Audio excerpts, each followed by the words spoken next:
Čusák zdraví 12 po dlhej dobe a teraz som to tak narýchlo naskok toto video, ani nebude nejako strihané, bez akýkoľvek úpravy robené, len ako taký oznam, že by som chcel oznámiť, že buď dneska alebo zajtra bude video, kde budú predstavené novinky, či už sú to ohľadom iOS, ohľadom watchOS, ohľadom macOS Sierra, ohľadom tvOS. Takže určite sa môžete tešiť, je toho Quantum, bude to asi také dlhšie video a len spomeniem, že už teraz budete mať jedinečnú šancu, hodím vám do popisu videa, ak sa mi to podarí, hodím do popisu videa linky, ako si môžete natiahnuť do vášho iPhoneu alebo iPadu na testovanie developerskú beta verziu týchto systémov. Či už samotného iOSu do iPadov mini 2 a vyššie, do iPadu Air, do iPadu 3. generácie a vyššie a iPhoneov od 5 a vyššie. 4S už bohužiaľ skončila podpora. Už asi protok nestačil na ten systém, ktorý je teraz v dispozícii, ale verím, že aj tak nejaký jailbreak zase vyjde a tento celé nejako napraví a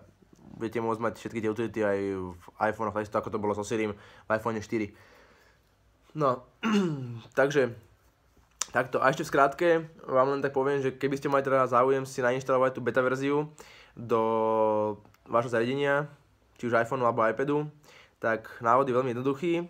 Stačí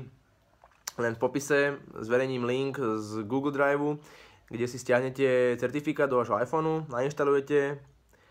Po nainštalácii sa iPhone reštartne, alebo teda iPad, a po reštarte vlastne idete iba do možností do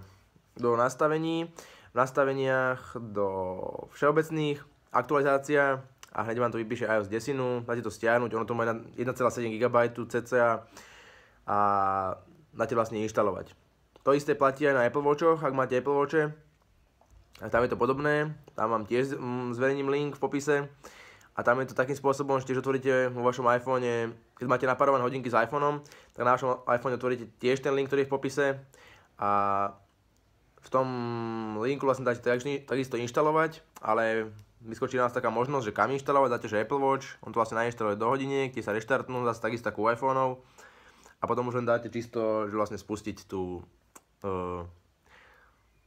aktualizáciu, ale takisto to robíte cez iPhone všetko. Takže postup je veľmi jednoduchý, v popise budú linky, ako som už spomínal, a zajtra alebo dneska ešte zbúcham, uvidím, ak bude času, ak to všetko postíham, bude vlastne nový návod, a nie návod, ale skôr novinky, čo sa týka desiny, watchOS, tvOS a macOSu Sierra, ktorý bol predstavený pred pár dňami na Apple konferencii. To už toto video stačilo, už teraz máte 3 minúty, takže ďakujem, že ste sa pozreli na toto video, ak sa vám páčilo, hoďte like, ak ste tu noví, hoďte tam odber, a užívajte si života, majte sa pekne a čaues, čus.